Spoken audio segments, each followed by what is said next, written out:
ऐसी कोई बात नहीं हुई थी।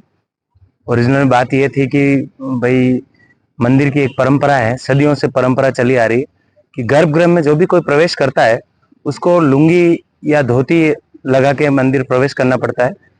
तो वो भाई साहब ने हाफ पैंट पहन रखा था और उस पे वो गमछा लपेट के जल चढ़ाने आ रहे थे। तो गार्ड के द्वारा उनको रोका गया कि भाई आप मंदिर की गर्भगृह में ये पैंट पहन के प्रवेश नहीं कर सकते, आप ये खोलकर लुंगी लगाकर या वो धोती पहनकर आइए, फिर आप जल चढ़ाइए, कोई वो नहीं है। तो वो उस टाइम तो मान गए उस बात को और वहां से कि भाई ठीक है। और वो 5 मिनट बाद वापिस आए मंदिर में और गार्ड से सीधा आकर कहने लगे कि मैं नीच जाति का हूँ या मैं रेगर हूँ, इसलिए मुझे तुम जल नहीं चढ़ाने दे रहे हो। तो भाई उसने कहा कि भाई ऐसी कोई बात नहीं है, आपको ओरिजिनल बात बता दी थी, आप जबरदस्ती क्यों बहस कर रहे हैं। तो उस पर नहीं नहीं तूने तो मुझे ऐसे करके रोका और ये। और तो उस दरमियान में क्या कि मैं भी दर्शन करने वहीं पहुंचा था और मैं गया अंदर, मेरे को किसी ने बोला कि अंदर कोई बहस चल रही है। मैं पहुंचा और पूछा क्या हो गया।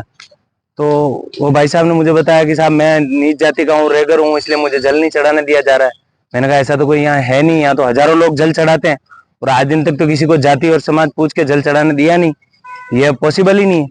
तो मेरे द्वारा फिर आसपास सबको पूछा गया कि नहीं नहीं वैसा वैसी कोई बात नहीं हुई है, ओरिजिनल बात ये थी कि पैंट पहन रखा है और उनको मना किया गया है। तो मैंने उनको मंदिर से कहा कि प्रेम से उनको मैंने कहा आप यहाँ अच्छा नहीं लगता, इतनी जारी जन वो है, श्रद्धालु है, बाहर चल के बात करते हैं। मैंने उनको बाहर लाकर बेंच पे बिठाकर व्यवस्थित उनसे पूछा।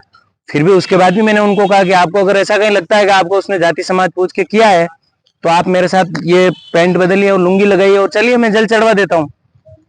तो उन्होंने कहा नहीं नहीं अब मेरे को नहीं चढ़ाना है, अब तो मेरे को जल चढ़ाना ही नहीं है और आप बाद में बात करेंगे, ऐसी वो धमकी देते हुए और गार्ड से भी अपशब्द और उनसे बहसबाजी करके उनके साथ भी वो अपशब्द बोले और उसके साथ बदतमीजी भी की।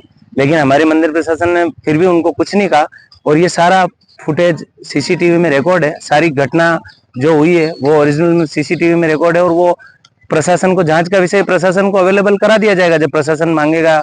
और हमारे द्वारा प्रशासन को बताई भी गई है। और ऐसी जो ये बातें फैलाई जा रही है, ये बहुत प्राचीन मंदिर है, बहुत इसका मान्यता है, यहाँ हजारों श्रद्धालु आते हैं, मतलब इसको बदनाम करने की ये चीज हो रही है, जबकि वास्तविकता में ऐसा कुछ वहां हुआ नहीं।